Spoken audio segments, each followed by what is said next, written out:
We have a surprisingly wholesome yet equally fretting story of a girl named Katerina Claes. She is a young noble in this medieval fantasy world, and as most nobles are, she thinks that she is entitled to a life of prestige and power. Despite being a kid, she's an arrogant and pretentious elitist, though this behavior is only limited to those she deems inferior to her. For example, when her father introduces her to a young Prince Giordo as her future husband, she instantly becomes a sweet little girl and starts fawning all over him.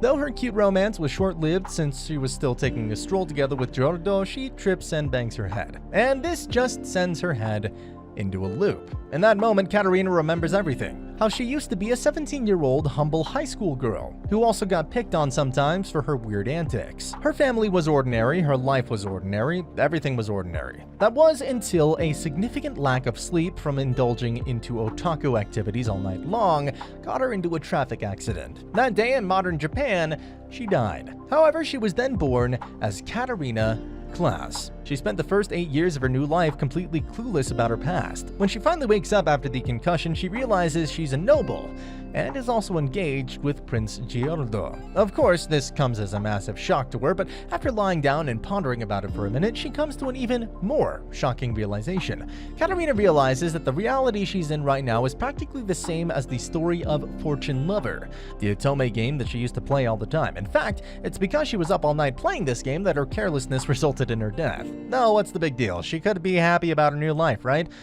Well, this is where it gets tricky. If the plot of the game is anything to reference in the current situation, then she's the primary antagonist. That's right, she's the villainess, who will eventually either be exiled from the kingdom or be killed without remorse. As long as the story goes on the way it's been going, all that awaited her was ultimate doom. But Katerina is a smart girl. She quickly whips out a long-term plan that involves her getting good at magic and learning necessary farming skills. She can use magic to avoid death at the hands of George, and she can use farming to feed herself even if she's exiled. That's right, Katerina had this situation in the bag. Soon enough, the plot begins moving forward as she gets herself a sibling.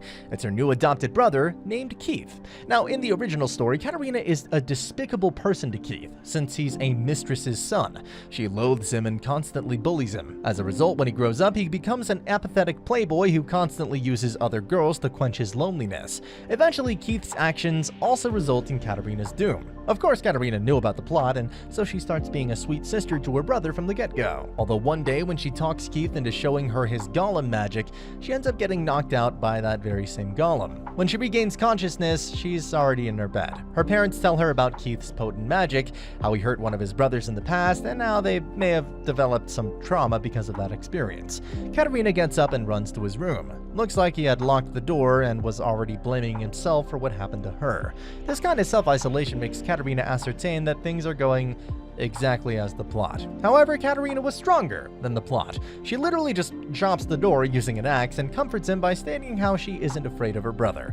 This speaks to Keith on both the mental and spiritual level. While her mother drags her away for chopping the door, Keith can't help but let out a genuine smile. Sometime later, Katerina and Keith are both sent to attend a tea party, and this is where Katerina comes across another important character, Mary Hunt. She's about their age, shy and introverted, so much so that there is even a party going on. She's still out in the garden amidst the flowers. Katerina encounters her. There she realizes that Mary has a green thumb, and so she asks for her advice. Soon enough, Mary is at Katerina's garden, helping her out with the vegetables. Both of them were already good friends. In fact, Katerina ends up saying something to Mary that was originally supposed to be her fiance's line. That day, Mary leaves with a genuine smile on her face.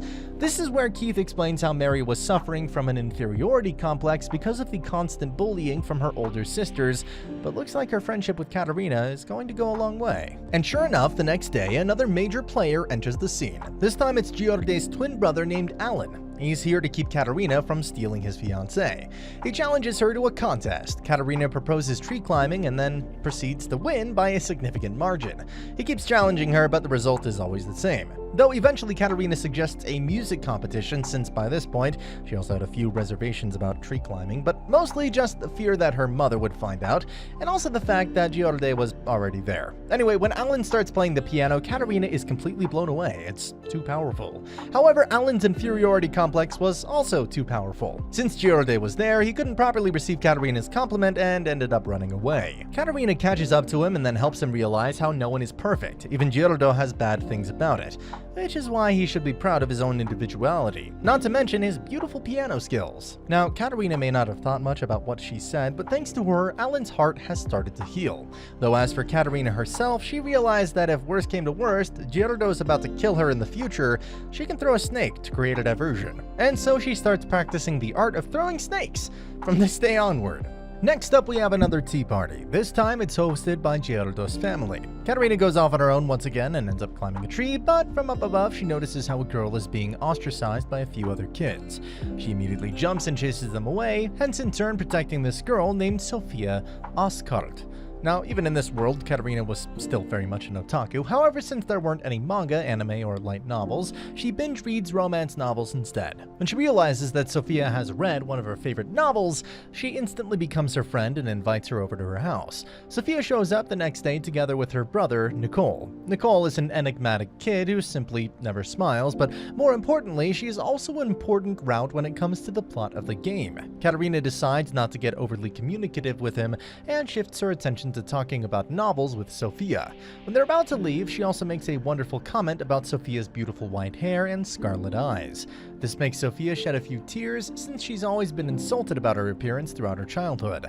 From here on out, Katerina, Mary, and Sofia frequently meet up to talk about novels. Though one day, while Katerina's at Sofia's place, she learns more about her family. And then, finally, Katerina witnesses a rare occurrence. In a conversation with Nicole, when she praises him for his subtle love for his family and the way he cares for his sister, she catches Nicole's smile. Even Katerina's obliviousness couldn't stop her from blushing at this rare turn of events. The story then takes us 7 years into the future, when the main events of Fortune Lover transpire. Katerina has spent the past 7 years learning magic and growing vegetables. You can tell that although she's scared, she's ready to meet the challenges head on. And since it's her 15th birthday, all the characters mentioned at this point show up to the party. They can't wait to dance with Katerina. The sexual tension is unreal, which is to be expected since everyone's a teenager at this point, but Katerina is clueless. Now, after bidding a teary farewell to her parents, both Katerina and Keith are set to leave in order to attend the Magic Academy. When they arrive at the academy, things are going smoothly, until Katerina hears about Maria Campbell, the actual protagonist of the game. She then catches a glimpse of her and knows right away that this is the protagonist. Once again, she understands how crucial it is for her to continue practicing her farming endeavors, and so she starts a farm at the academy as well. She then visits the student council where she encounters Maria yet again, only this time they exchange a few words.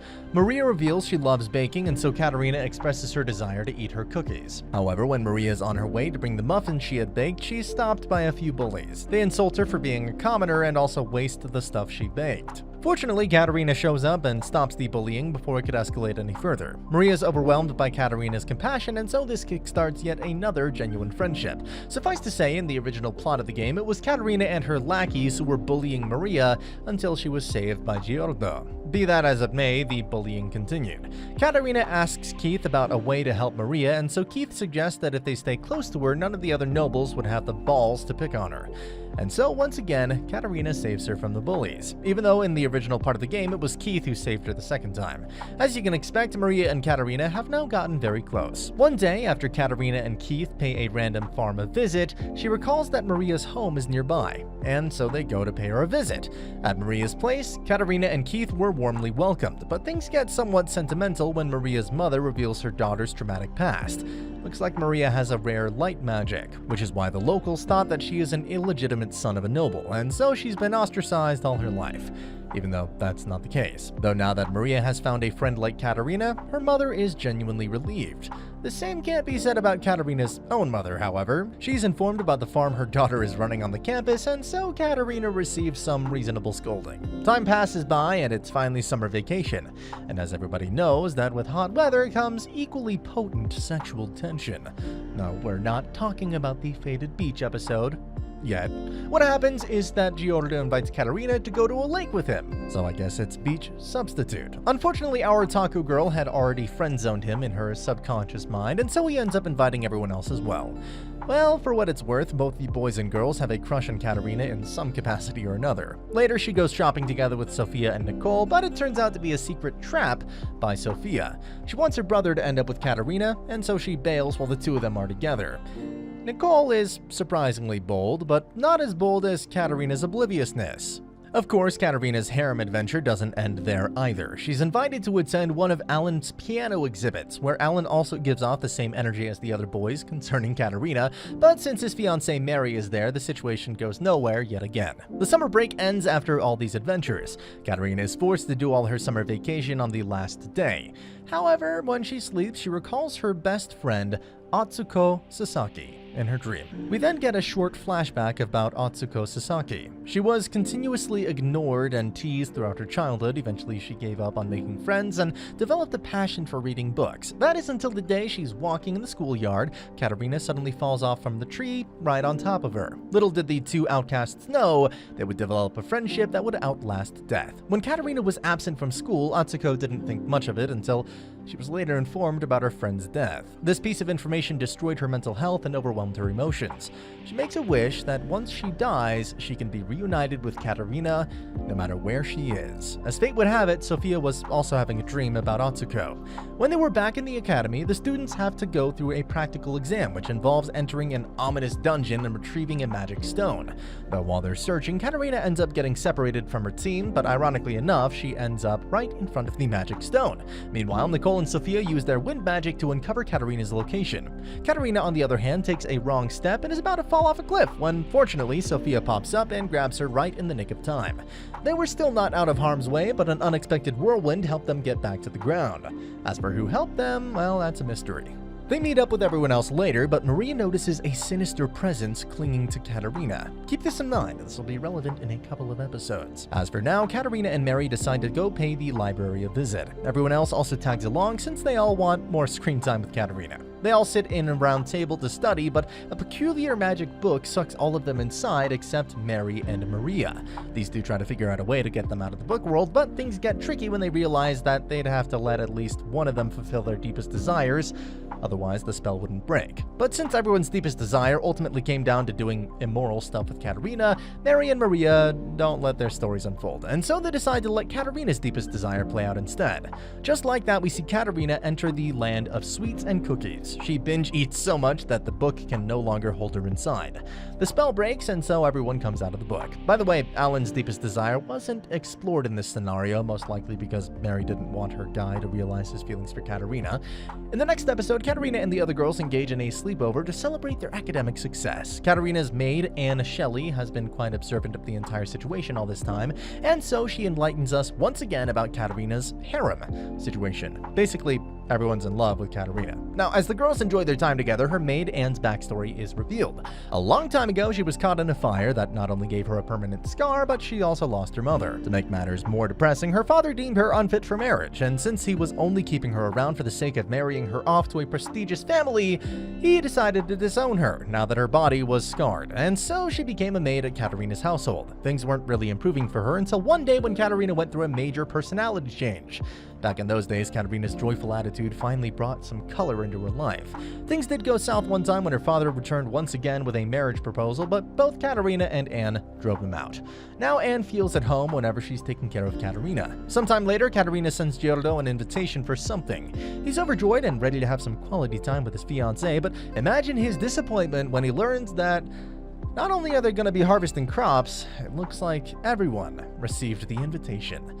Poor Giordo. Good luck next time. Well, by this time, Katarina was living a wonderful life with all these friends, which is why the idea that she's supposed to be the villainess kind of slipped her mind. That is until one day when she's confronted by many girls who state that she's been plotting and committing a lot of evil left and right. Katarina quickly realizes that this situation is exactly what happened in the game before she suffered the doom.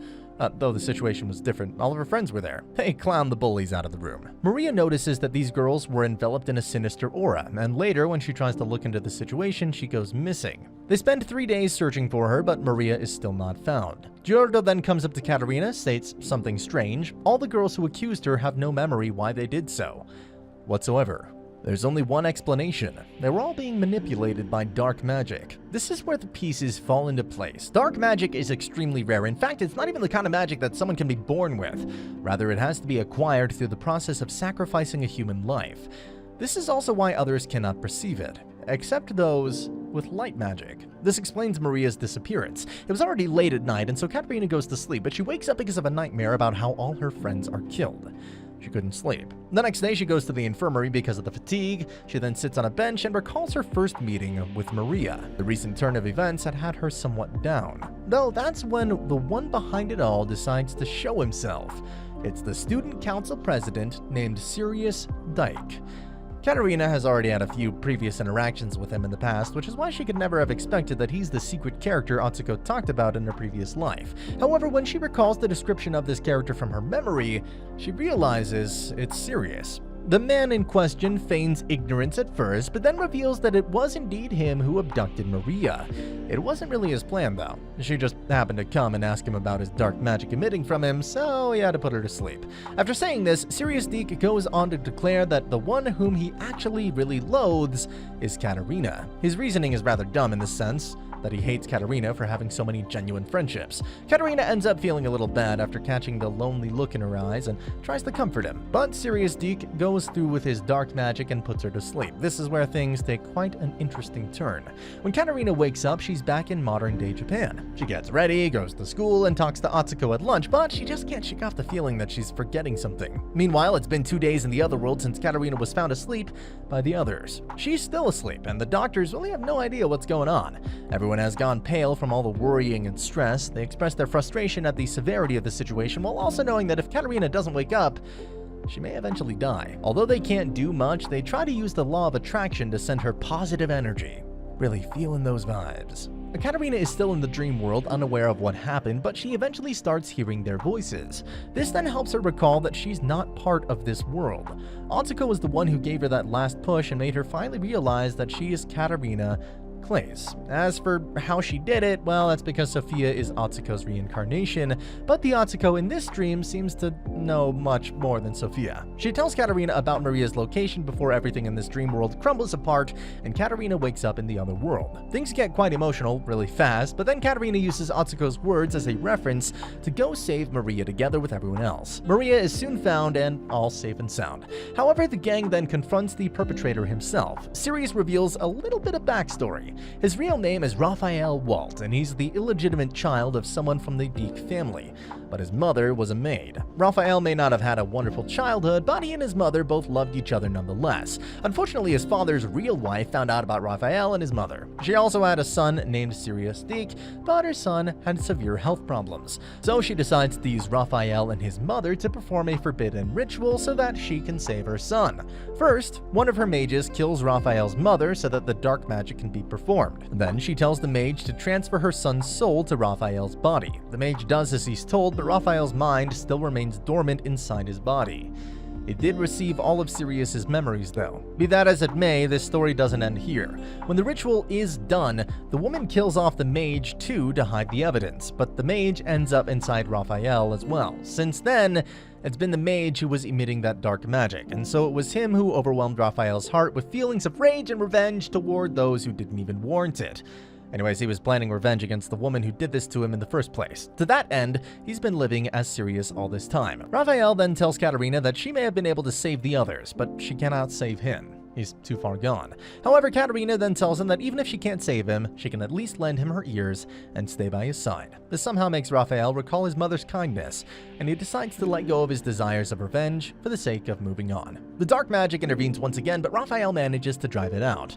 Well, it was never really his in the first place. After all this time, he's finally freed of the darkness that flooded his heart. Raphael reveals everything that happened to the higher-ups, and thankfully, that woman is apprehended along with all of her underlings. Then it's time for the big event. It's the second year's graduation party. Katerina remembers the plot and recalls how this is where Maria confesses her love interest. And so she goes to ask Maria about the person she loves. But of course, it's Katerina. In fact, everyone has fallen in love with her at this point, including Raphael. Speaking of Raphael, he decides to work at the Department of Magic at the Academy. All is well that ends well. That is right, the story of the game ended without Katerina getting doomed in one way or another. She thinks that it's a friendship ending, but in actuality, it's a reverse harem ending. Now, Katerina may have outlived the script of the game, but her harem adventures continue! What do you think would happen next? Well then, find out in the second season of My Next Life as a Villainess. And that's the end of the video. As always, if you liked what you saw, subscribe to the channel. I'll be uploading a lot of videos just like this, so I'll see you at the